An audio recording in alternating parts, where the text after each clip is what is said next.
bahwa dulu ini orang miskin dilarang sakit. Tapi sekarang telah dirubah, orang miskin kalau sakit dilarang bayar asal nih menjadi peserta aktif BPJS Kesehatan.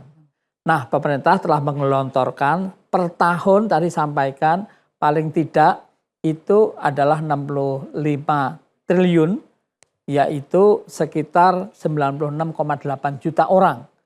Maka kalau dari BPS atau Datasen itu 27 juta harusnya sudah lebih. Nah, tetapi tadi kok masih ada orang miskin kesulitan akses, itu menjadi pertanyaan. Jadi kenapa? Harusnya sudah tercover dia. Jadi oleh karena itu kita harus bersama-sama ini semuanya, kalau ada orang miskin cek aktif apa tidak gitu. Nah, untuk itu ada sedikit slide ini. Jadi bagaimana di Hari Penghapusan Kemiskinan Internasional, sinergi nasional untuk Indonesia menghapuskan kemiskinan ekstrim di tahun 2026 ya, tentu tinggal 5% lah nanti di tahun 2029. Bahwa sebetulnya di Undang-Undang Dasar kita ya, terutama pasal 34 ayat 2, negara mengembangkan sistem jaminan sosial bagi seluruh rakyat ya, termasuk mereka yang tidak mampu atau miskin ini. Jadi kalau miskin jangan sampai tidak bisa akses. WHO menyampaikan setiap tahun lebih dari 100 juta orang jatuh miskin gara-gara sakit. Jadi sakit itu dulu ini, kalau waktu kami di Jogja dulu, wah kalau jatuh sakit jual tanah, jual kerbau, jual apa sapi, sekarang udah jarang terdengar gitu. Berikutnya, slide berikutnya. Ya, jadi ini dampaknya untuk pengurangan kemiskinan ya. Tahun 2016 saja 1,6 juta orang miskin bisa terangkat gara-gara BPJS atau program JKN, Jaminan Kesehatan Nasional, yang sangat dibantu oleh pemerintah. Dalam hal ini Pak Menko PM luar biasa, ya terus bergerak untuk manusia Indonesia terutama yang miskin itu berdaya tadi.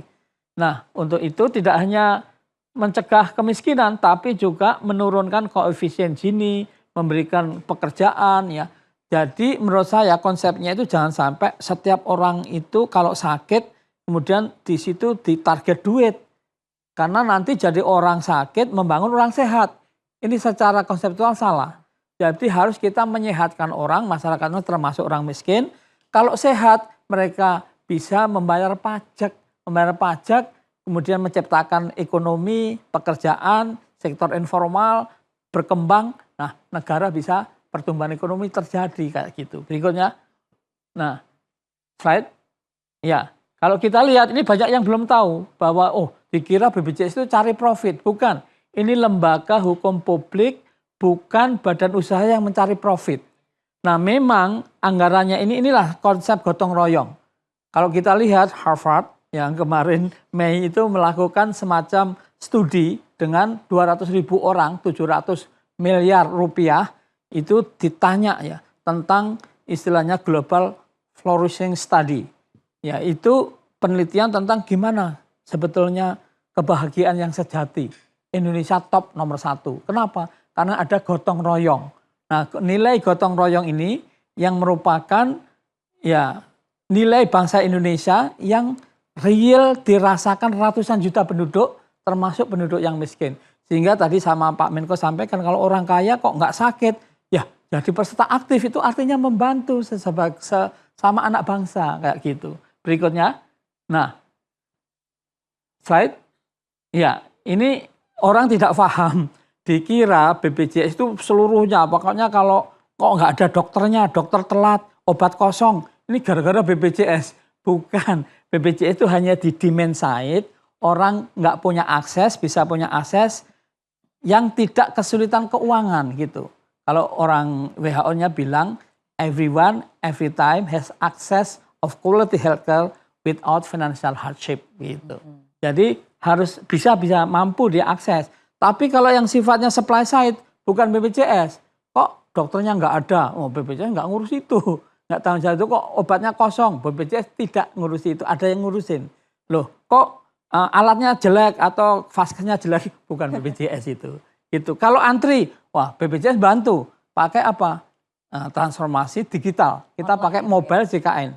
Nah, yang belum download ini masyarakat download. Di situ sekarang antri dari rumah aja bisa sambil tiduran antri. Ngapain harus di rumah sakit berjam-jam gitu. Termasuk pakai KTP aja cukup. Jadi mudah, cepat, setara. Itu konsepnya BPJS. Mudah itu di mana aja bisa. Bahkan sekarang periksa di Jogja, dokter di Jakarta tahu. Luar biasa. Tidak hanya itu, ada kita namanya Human AI, nanti kita bisa lihat. Setiap orang yang nggak tahu BPJS nanya di situ, apa sih BPJS? Gimana cara daftar? Apa saja? Seperti ChatGPT, tapi BPJS gitu. Berikutnya. Slide, ya ini bayangkan dulu masih defisit. Dalam kira-kira 10 tahun Indonesia bisa mencapai target USC, Universal Health Coverage. Artinya hampir seluruh masyarakat Indonesia sekarang sudah 282 sebetulnya, bukan 281. Itu tahun 2024 ya. Itu cepat sekali. Dan kita menjaga cash flow rumah sakit agar memberikan pelayanan terutama untuk orang miskin. Jadi orang miskin jangan sampai takut. Sekarang kalau ke rumah sakit, katakanlah harapan kita yang sakit jantung, itu banyak orang-orang miskin banyak. Dulu nggak berani mereka. Gitu. Berikutnya. Slide. Ya. Jadi ini kalau kita lihat luar biasa yang kerjasama dengan BPJS itu kabupaten kota saja sudah 365, 29 provinsi sudah USC semua. Berikutnya. Ya. Ini kalau kita lihat dari yang PBI tadi secara proporsional iuran yang kita kumpulkan itu makin kecil. Artinya apa? Artinya banyak masyarakat menjadi peserta sekarang mandiri gitu. Tapi tetap yang dari miskin itu sejak dulu tahun 2014 ya atau sebelumnya ya, itu masih sedikit waktu Jamkesmas itu. Itu sekitar katakanlah tidak sampai 96, waktu itu 76 juta. Nah, tapi sejak BPJS tahun 2014 proporsinya itu turun dari 32% sampai kemudian menjadi 27%. Berikutnya. Nah, yang menarik ini, kalau asuransi kesehatan ini sosial, beda dengan yang komersial, yang jelas yang kita jual itu trust atau kepercayaan. Tahun 2024 pada waktu pertama kali dikenalkan, utilisasi itu hanya 252.000.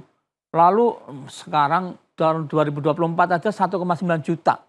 Dari 252.000, 1,9 juta per hari. Sekarang per hari lebih dari 2 juta. Dan semua transaksi ini tercapture oleh BPJS. Dan BPJS itu membayarnya tidak lebih dari 15 hari. Kalau swasta transaksi, sekarang transaksi. Dibayar itu biasanya setelah 2 bulan, 3 bulan. BPJS tidak lebih dari setengah bulan. Ini luar biasa. Sampai berbagai negara pada datang heran. Kok BPJS bisa? Gimana Indonesia bisa? Kayak gitu. Berikutnya. Ya, ini yang tadi saya sampaikan ada telemedicine. Itu kalau tahu umpamanya periksa ini konsultasi dulu. Tidak sakit pun bisa. Bahkan kita ada riwayat screening itu setiap saat bisa dikasih, nggak ulang tahun saja. Setiap saat. Cuman masyarakatnya belum tahu. Nah ini dengan Indonesia Connect itu kita berharap bisa tahu gitu ya. Itu screening langsung diisi jawabannya itu langsung didiagnosis nanti oleh aplikasi ini. Apakah Anda berisiko DM, diabetes mellitus atau penyakit gula apa enggak. Kalau iya disarankan dia untuk periksa lanjut. Ada Human AI itu berikutnya. Jadi Human AI sebagaimana tadi setelah saya sampaikan ada Bugar ya, slide. Ya. Jadi kalau kita lihat ya Human AI tadi apapun ya, pertanyaan itu tinggal diklik di mobile JKN, di atas itu ada gambarnya, diklik gitu terus apa yang kita tanyain dijawab. Itu semua. Saya kira begitu secara umum sehingga kita berharap orang miskin terberdayakan. Jadi berdaya, kemudian dia bisa menciptakan pekerjaan, bisa bekerja, bisa kontribusi bayar pajak, kemudian Indonesia tumbuh dan kemudian sekali lagi kita sejahtera sebagaimana nilai-nilai yang kita punya gotong royong ya yang dikerjakan basis dari BPJS atau kita lihat programnya namanya JKN, Jaminan Kesehatan Nasional, hampir tidak ada program yang gotong royong basisnya dasarnya, values-nya dirasakan ratusan juta penduduk. Maka ini luar biasa. Terima kasih. Kekuatan kita ya itu Pak Gufron ya.